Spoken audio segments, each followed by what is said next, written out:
안녕하세요. 저는 결혼한 지 4년 된 30대 초반의 여성입니다. 저를 최고로 알고 저만 위해주는 남편하고 살고 있어요. 아내가 예쁘면 처가집 방향으로 절을 한다는 말처럼 저도 남편이 저에게 잘하니 시댁 식구들하고도 정말 잘 지내고 싶었어요. 하지만 무례하고 염치 없는 시댁 식구들을 더는 견디고 받아줄 자신이 없어서 안 보고 살기로 했습니다. 시어머니는 며느리 하나 잘못 들어와서 개판이 됐다며 제 탓을 하시네요. 저와 남편은 지인의 소개로 만났어요. 소개를 받을 당시 저는 외국계 회사를 다니는 평범한 직장인이었고 남편은 자영업자였습니다. 사실 소개팅 자체가 내켰던 건 아니지만 주변 친구들이 하나둘씩 결혼하는 걸 보자 한편으론 마음이 조금 급해지더라고요. 어떤 남자인지 일단 만나라도 보자라는 생각으로 나간 소개팅 자리에서 지금의 남편을 만나게 되었어요. 남편은 말수가 적고 신중한 성격처럼 보였습니다. 처음엔 저랑 있는 게 불편한가 싶을 정도로 말을 많이 하지 않더라고요. 어차피 잘 될 것 같지 않아서 저도 내숭 없이 평소 성격대로 행동했습니다. 그런데 남편은 오히려 그런 제 모습이 가시겁고 좋았다며 또 만나고 싶다고 하더라고요. 그렇게 저희는 한 달 동안 주말마다 만나면서 서로의 마음을 확인할 수 있었고 연인 사이로 발전했습니다. 그리고 교제한 지 1년 반쯤 되었을 무렵 남편에게 미국에서 취업할 수 있는 기회가 찾아왔어요. 아는 분께서 사업을 하시는데 남편에게 와서 일을 같이 해보지 않겠냐고 제안하셨거든요. 미국에서 살려면 신분 문제가 중요한데 그것도 해결해 줄 테니 와서 당신을 좀 도와달라 하셨습니다. 남편은 좋은 기회 같은데 전 어떻게 생각하는지 물었어요. 그때만 해도 저희가 결혼을 약속한 사이는 아니었기 때문에 이대로 남편이 떠난다면 저희 둘의 미래는 어떻게 될지 아무도 장담할 수 없었지요. 며칠간 저는 잠을 이룰 수 없었습니다. 하지만 사랑하는 남편의 미래를 바꿀 수 있는 기회였으니 결국 보내주기로 했습니다. 제 마음을 전달하려던 그날 남편은 저희가 소개팅했던 그곳으로 절 불러냈어요. 그러더니 저와 함께 미국으로 가고 싶다고 하더라고요. 남편의 평소 성격처럼 담백한 고백이었습니다. 저는 예상치 못했던 남편의 말에 눈물을 흘리며 프로포즈를 받아들였습니다. 그렇게 저희의 미국행이 결정되었어요. 미국에 가기까지 시간이 많지 않았기에 생략할 건 생략하기로 했습니다. 일단 양가 어른들에게 서로를 소개할 자리를 만들었습니다. 그렇게 처음 시댁 식구들을 만나게 되었고요. 시부모님의 경우 얼마 전까지 장사를 하시다 정리하신 상황이었고 신우는 아들 둘을 키우고 있었습니다. 사실 남편과 시부모님 사이가 그다지 가까운 편은 아니었어요. 남편 말로는 어려서부터 시부모님이 첫째인 신우와 둘째인 남편을 많이 차별하며 키우셨답니다. 남편이 고등학교를 졸업하자마자부터는 대학교에 가고 싶으면 네가 돈 벌어서 알아서 가고 누나가 이미 대학을 다니고 있어 형편이 어려우니 남편은 되도록 나가서 일을 하라는 식으로 강요를 하셨다고 하네요. 남편은 그 와중에 대학을 가겠다고 했는데 대학생 뒷바라지 해줄 여력이 안 되니 학비도 알아서 벌고 집에서 머물 테면 한 달에 얼마씩 생활비를 내라고까지 하셨대요. 그런 이유로 남편은 20살이 되자마자 대학을 가는 대신 혼자 서울에 올라와 기술을 배웠고 그 길로 혼자서 자기 가게까지 차렸어요. 그나마 남편이 저를 만나기 전 가게를 차렸다는 소식을 들었는지 시부모님이 연락을 해오셔서는 그동안 당신들이 남편에게 너무 무심했던 것 같다며 지금이라도 서로 왕래도 하고 부모 자식답게 살자고 하셨대요. 신우도 남편에게 자식이 부모를 이해하지 않으면 누가 이해하겠냐며 그 당시 상황이 어쩔 수 없던 상황이었으니 남편에게 과거는 그만 따지라 했답니다. 남편은 마음이 다 풀어지진 않았지만 가족들을 상대로 더 날을 세우고 싶진 않아서 더는 말하지 않았고요. 연애하면서 남편이 가족 이야기를 하지 않았던 이유가 왜 그랬는지 알 것 같더라고요. 하지만 그렇다고 남편과 제가 결혼을 하고 미국에 함께 가게 되었는데 남편이 싫다고 해서 남편의 가족을 무시할 수는 없는 노릇이었어요. 그래서 양가 상견례를 하기 전 시댁에 먼저 인사를 드리러 간 적이 있습니다. 신우와 시어머니가 남편이 말한 대로 조금 무례한 말투로 저를 대하기는 했지만 그런 점을 제외하면 크게 어려운 질문도 없으셨어요. 그리고 저에게 특별히 까탈스럽게 하신 건 따로 없었고요. 제가 긴장하고 걱정했던 것에 비하면 그냥 무난하고 수월한 만남이었다고 생각합니다.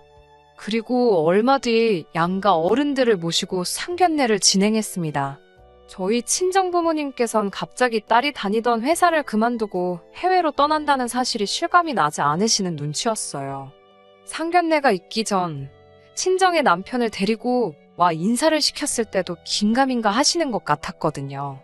그러다 불쑥 상견례 날짜까지 잡히니 정신이 하나도 없다 하셨습니다. 상견례 장소는 시부모님이 거주하시는 지역으로 정했어요.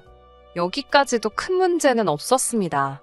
저희 부모님은 원래도 드라이브 하시는 걸 좋아하셔서 오랜만에 드라이브 간다고 생각하고 움직이시겠다 하셨거든요. 상견례는 인터넷에서 나와 있는 그 지역 유명한 맛집 중 한 곳을 제가 골라 예약했습니다. 12시 반까지 모이기로 했고요. 하지만 막상 12시 45분이 되도록 시댁 식구 누구 하나 코빼기도 비추지 않았습니다. 슬슬 걱정도 되고 어이도 없고 여러 가지 생각이 들었어요. 옆에 있는 남편을 슬쩍 보니 남편도 핸드폰을 들었다 놓았다. 엄청 많이 당황한 눈치였습니다. 친정부모님은 무슨 일 생긴 거 아니냐고 말씀하시면서 걱정스러운 눈치셨고요. 그때 방문이 열리면서 시어머니와 신혼의 부부가 들어왔습니다. 웃긴 건 들어오자마자 늦어서 미안하다는 소리 한마디 없으신 채로 시아버지 때문에 속상해 미치겠다 그러시더군요. 무슨 일이시냐 물으니 어제 술을 떡이 되게 마시고 와서는 지금까지 못 일어나고 자고 있다면서 깨우다 포기하고 왔다고 그냥 시아버지 빼고 상견례를 진행하자 하셨어요. 저도 모르게 남편을 먼저 살피게 되더라고요. 남편이 그런 표정을 지은 건 정말 살면서 처음 본 것 같습니다. 한 단어로 표현할 수 없는 그런 얼굴이었어요. 허탈감과 배신감, 당혹스러움과 그리고 분노, 정말 오만 가지 감정이 한데 섞인 얼굴이었습니다. 결국 아버님을 제외하고 상견례를 하게 되었습니다. 이미 남편과 제가 함께 미국에 가기로 결정한 상황에서 사실 상견례는 형식적인 일이었어요. 친정에서는 이미 남편과 시부모님 관계가 원만치 못하다는 정도는 알고 계셨기에 대화를 할 것도 없었고요. 다만 저희 친정어머니께서 시어머니께 그래도 자식들이 부모 품을 떠나 해외로 가는데 현금 얼마라도 보태주시지 않을 거냐고 물어보셨습니다. 그러자 시어머니께선 난색을 표하며 당신들은 그럴 여유 자금이 없다고 딱 선을 그으시더라고요. 뭐 이런저런 변명 같은 말씀조차 없이 안 된다고 하시니 저희 부모님도 더 말해봤자라고 생각하신 눈치였습니다. 친정어머니께서 남편에게 당신이 괜한 걸 물어봤다며 마음 쓰지 말라고 하셨습니다. 애시당초 사위 하나 보고 딸 시집 보내기로 결정한 거니까 괜찮다고 하시면서요. 남편은 여러모로 속이 상한 눈치였어요. 그렇게 얼렁뚱땅 상견례를 마치고 한 달 정도 지난 후 가까운 가족들과 친구들을 초대해 결혼식을 올렸습니다. 그리고는 신혼여행 대신 친정에서 며칠 동안 시간을 보낸 뒤 그대로 미국으로 떠나게 되었어요. 이때 시부모님은 저희가 시댁으로 안 오고 친정에 있는 것에 대해 굉장히 기분 나쁘다 하셨습니다. 정작 시댁엔 저희 부부가 머물 만한 공간조차 없었는데 말이지요. 남편이 시부모님과 다시 연락이 닿고 얼마 지나지 않아 시댁을 찾아간 적이 있었는데 자기가 쓰던 방은 커녕 물건 하나 남아있는 게 없더랍니다. 시어머니께 행방을 물어보니 두고 갔길래 버려도 되는 줄 알고 다 버리셨다 하더래요. 상황이 이 지경이었으니 남편이 시댁에 무슨 정이 남아있겠어요? 친정에서 일주일 좀 넘게 머무른 뒤 그렇게 저희는 미국으로 향했습니다. 신분 문제다 뭐다 그 과정을 설명하면 지금 쓰는 제 사연보다 더 구구절절 써야 할 것 같아서 그 부분은 생략하겠습니다만 미국에 도착 후 2년 조금 넘는 시간이 걸려서 영주권을 받을 수 있었어요. 남들에 비해 비교적 수월하게 영주권을 받은 경우라 주변으로부터 운이 좋다는 말을 몇 번이나 들었습니다. 남편은 자기가 운영하던 가게를 정리하고 왔던지라 어느 정도의 목돈을 가지고 있었어요. 그리고 저 역시 회사 생활하면서 모아둔 돈을 가지고 왔기 때문에 그 돈을 모아서 집을 사려고 했어요. 하지만 미국 생활을 하면 할수록 비싼 의료보험료라든지 처음 이야기와는 다른 한국에서 벌던 수입과 비슷했던 수입 때문인지 이민 생활에 대한 확신이 들지 않았기 때문에 저희는 집 사는 일을 주저하게 되었습니다. 그러는 동안 저희는 달달이 월세를 내면서 살고 있었고요. 그 날은 한여름이었어요. 휴가를 어디로 갈지 한참 계획을 세우고 있는데 웬일인지 신우한테 연락이 왔습니다. 남편은 신우에게서 오는 연락은 잘 받질 않아요. 그도 그럴 것이 대부분 부탁할 일이 있을 때만 전화를 걸어오거든요. 한동안은 애들이 무슨 장난감이 갖고 싶다, 이거 사달라 저거 사달라 하면서 뻔질나게 전화를 했었거든요. 아무튼 제가 전화를 받았는데 정말 생각지도 못한 소리를 듣게 되었습니다. 원래는 신우부부가 애들을 데리고 저희가 있는 지역으로 휴가를 오려고 했는데 갑자기 사정이 생겨서 애들만 보냈다는 겁니다. 애들이 저희 남편을, 그러니까 삼촌을 너무 보고 싶어 해서 말리지를 못했다나요. 그 소리를 듣는데 정말 입에서 욕이 나갈 뻔했습니다. 그래서 애들 둘이 지금 보호자도 없이 미국에 오고 있는 거냐고 하니까 신우는 한술 더 떠서는 정말 요즘 애들은 겁도 없다며 설레발을 치더라고요. 몇 시쯤 도착이냐 물으니 앞으로 6시간 정도 더 걸릴 거래요. 왜 바로 전화하지 않았냐 물으니 자기도 일 보다 보니 늦었답니다. 애들 둘이 해외로 갔는데 부모에게 도대체 무슨 일이 생겨야 애들 생각도 안 날 수가 있는 건가요? 정말 여러 의미로 대단하다 싶었습니다. 결국 공항으로 아이들 마중을 나가긴 했습니다. 삼촌이랑 외숙모만 믿고 왔을 텐데 행여 엇갈리기라도 하면 애들이 얼마나 무섭겠어요. 다행히 애들은 무사히 잘 도착했고 신우에게 그 소식을 알리려고 전화를 했지만 아무리 걸어도 받질 않더군요. 한국 시간으로 이른 저녁 시간이었기 때문에 더 납득이 되지 않았어요. 남편을 보고 있으니 신우한테 화는 많이 났는데 애들한테 화풀이는 안 하려고 조심하는 눈치였습니다. 저희는 한 2주 정도만 데리고 있다 보내기로 결정을 내렸습니다. 기왕 먼 길 왔으니까 저희도 휴가 보낸다 생각하고 바닷가도 가보고 놀이공원도 가보기로 했어요. 그런데 한 일주일쯤 지났을 무렵입니다. 지금 사연을 들으시는 분들 중에서 이어지는 제 이야기를 들으시면 치사하다고 생각하실 수 있지만 솔직히 털어놓아 볼게요.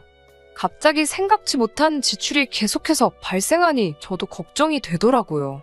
저희가 부족한 생활을 하고 있는 건 아니었지만 저희도 미래를 위해서 매우 아끼며 살던 상황이었으니까요. 다시 신우에게 연락을 했습니다. 애들 식비나 경비는 따로 챙겨서 보냈냐고 물었어요. 사실 제가 아이들 모르게 가방을 뒤져볼 수도 있었지만 그건 아무리 아이가 어려도 매너가 아니라고 생각했기에 신우에게 직접 물어본 거지요. 그런데 신우는 깜짝 놀라며 거기 내 동생이 있는데 내가 왜 경비를 신경 쓰냐고 오히려 저에게 되묻더라고요.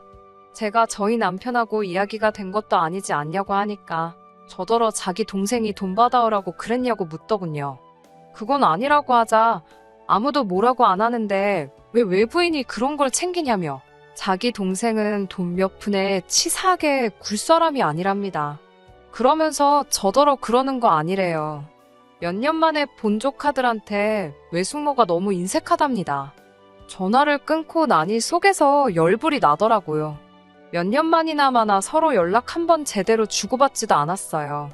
그러다 어느 날 갑자기 애들만 달랑 보내놓고는 오히려 저를 남매관계를 돈 때문에 이간질하는 이상한 사람으로 만드는 게 어이가 없잖아요. 그냥 남편 시킬 걸 하는 생각도 들고 왜 더 세게 받아치지 못했나 하는 후회도 들었어요. 무엇보다 저희가 돈을 쌓아놓고 사는 상황도 아닌데 무슨 돈 맡겨놓은 사람처럼 행동하는 걸 보니 정말 남편이 왜 신우를 싫어하는지 알만했습니다. 그래도 애들이 무슨 죄인가 싶어서 2주 동안 여기저기 열심히 구경시키고 먹이고 재우고 했습니다. 그리고 마지막 날 신우에게 전화를 걸어서 애들 내일 비행기 타고 가니까 데리러 나오라고 했어요. 그러자 신우가 화들짝 놀라면서 아니 왜 애들이 벌써 오냐고 그럽니다. 사실 2주 정도만 시간을 같이 보내는 건 남편과 저희 생각이었지. 신우가 애들 비행기 티켓을 2달짜리로 끊어서 보냈던 거예요. 그걸 보고 남편이 미친 거 아니냐고 말하고는 전화해서 2달을 2주로 바꿨거든요. 저는 당연히 그런 부분이 신우랑 이야기가 된 줄 알았고요. 신우는 한숨을 푹푹 쉬더니 꼴랑 2주 있으라고 자기가 그 목돈을 들여서 애들을 거기 보냈겠냐며? 어떻게 그렇게 생각이 없냐고 그럽니다. 신우의 억지를 줘도 이제 받아줄 인내심이 없었기에 아무튼 애들 도착하는 시간에 잘 맞춰서 나오라고 그러곤 전화를 끊었어요. 그런데 한 30분쯤 지났을까 시어머니께서 전화를 걸어오셨습니다. 신우에게 들었다면서 저 때문에 삼촌이랑 조카들이 친해질 수가 없는 거라고 하셨습니다. 모처럼 신우 부부도 애들 없이 편하게 지내고 있는데 저 때문에 좋은 날이 다 갔답니다. 그러면서 저는 좋은 나라에서 우리 아들이 벌어다주는 돈 쓰며 사니까 아주 하루하루가 살맛나겠다며 빈정거리시곤 제가 뭐라 대꾸할 틈도 없이 전화를 끊어버리셨어요. 몇 시간 뒤 퇴근해서 돌아온 남편에게 신우와 시어머니가 했던 말들을 전달했습니다. 눈물이 나려고 하는데 저쪽 방에 있는 애들이 들으면 안 된다는 생각에 정말 눈물을 삼키며 꺽꺽거리며 이야기를 했어요. 남편은 당장이라도 얼굴이 폭발할 것처럼 벌개져서는 가족이 됐든 뭐가 됐든 다 가만 안 두겠다고 그런 사람들 안 보고 살아도 그만이라며 당장 단판을 짓겠다 했습니다. 그런 남편의 반응만으로도 솔직히 큰 위로가 되더라고요. 남편만 든든하게 제 편을 들어준다면 시댁 식구들이 저를 향해 그 어떤 헛소리를 해대던 지저대던 제 알바가 아니라고 생각했거든요. 결국 다음날 애들을 한국으로 보내는 것으로 일단 모든 사건이 일단락되는 듯 했습니다. 공항에서 애들이 저희랑 더 있고 싶다며 우는데 그건 마음이 좀 찡하더군요. 신우와 별개로 애들한테는 잘해주려고 정성을 쏟았는데 그 마음이 좀 전해진 것 같았습니다. 하지만 신우는 고맙다는 인사 한마디 없더라고요. 딱히 뭘 기대한 것도 없었지만 기분이 좋을 리는 없었지요. 그 이후로 추석 때 전화통화 한 번 한 걸 제외하고는 시댁과는 별다른 연락 없이 지냈습니다. 뭐 솔직히 기분이 상하지도 않았고 신경도 안 쓰고 살았습니다. 그런데 이 사단이 나버렸네요. 불과 며칠 전에 생긴 일입니다.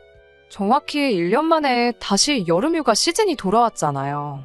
작년엔 신우 애들 때문에 둘이 어디 가지도 못해서 올 여름휴가는 정말 둘이 재밌게 보내자고 다짐을 했었습니다. 그런데 막상 휴가 시즌이 되니까 다른 곳보다도 그렇게 친정에 가고 싶어졌습니다. 남편에게 친정 부모님도 뵙고 싶고 한국에 있는 친구들도 만나고 싶다고 하니까 사실 자기도 그렇다며 그럼 이번 여름엔 한국으로 가자고 하더군요. 그러면서 남편이 시부모님께는 연락하지 말잡니다. 연락해봤자 좋은 소리도 못 듣는다고요. 하지만 설령 싫은 소리를 하실지라도 저희 할 도리는 해야 하지 않겠어요? 계속해서 남편을 설득한 후에야 남편이 연락하는 걸로 이야기를 마무리 지었어요. 그렇게 한국에 도착했어요. 일단은 예약해둔 호텔로 향했습니다. 호텔에서 짐을 풀고 있는데 시어머니께 전화가 걸려왔어요. 순간 도착하자마자 전화를 드리지 않아서 한 소리 듣겠구나 싶었습니다. 전화를 받으니 시어머니가 너무나 맑고 들뜬 목소리로 저희에게 당신들이 내일 간다고 하십니다.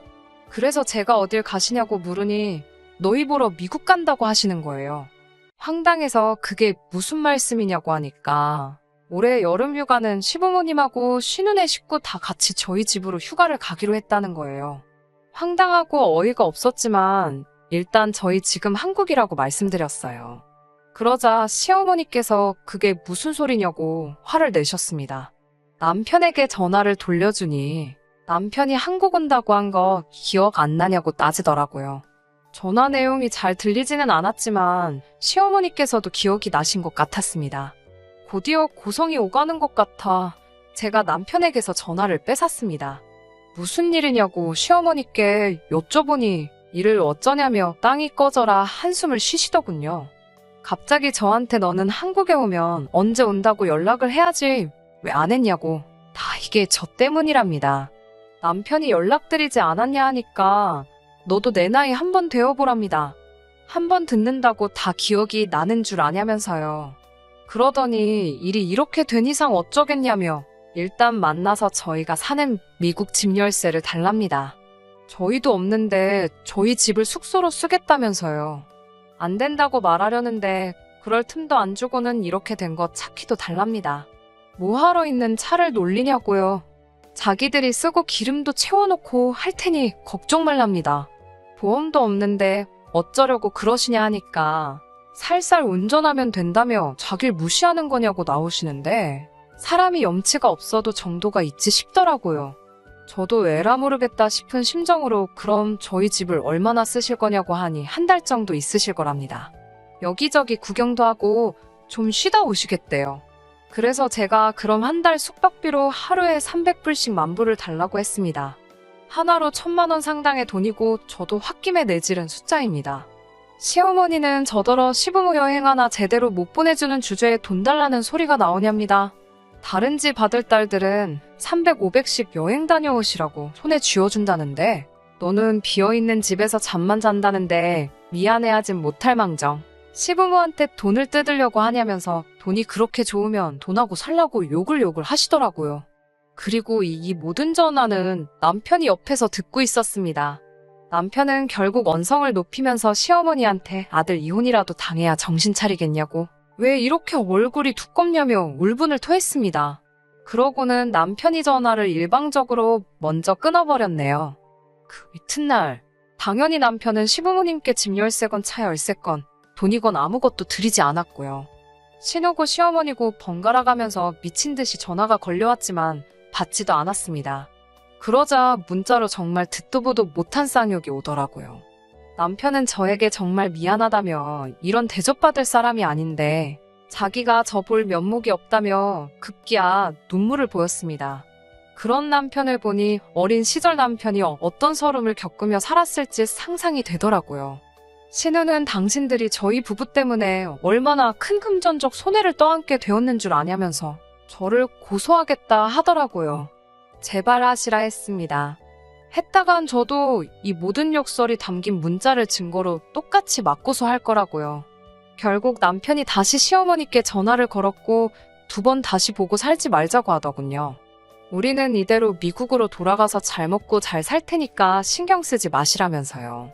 시어머니는 이게 다 저 때문이라며 악을 쓰셨고 거기다 대고 남편은 저를 만나서 이만큼이나 살게 된 거라며 제발 작작 좀 하시라고 다시 악을 썼습니다. 그렇게 며칠 동안 양가가 서로를 비난하는 일이 계속되었습니다. 결론은 역시 처음 남편의 말대로 안 보고 살게 되었습니다. 그렇게 결론이 났고 지금은 마음도 많이 가라앉았습니다. 죄송한 마음도 솔직히 별로 없네요. 오히려 남편이 단칼에 잘라줘서 이제 고마운 마음이에요. 이제 저희도 곧 미국으로 돌아가는데요. 큰일 하나를 마치고 가게 된 것 같아 마음이 편하기까지 합니다. 몇몇 분들은 그래도 부모 자식 사이가 쉽게 끊어지지 않는다 하시지만 남편과 저는 서로 너무 사랑해서 시댁 때문에 이혼을 차마 결심할 수는 없었어요. 언젠가 상황이 또 어떻게 달라질지는 모르겠지만 당분간은 저와 남편 우리 둘 사이만 보고 살 생각입니다. 끝까지 들어주셔서 감사합니다. 오늘의 사연은 여기까지입니다. 구독과 좋아요, 알람 설정 부탁드리고 더 좋은 사연으로 다시 찾아뵙겠습니다. 감사합니다.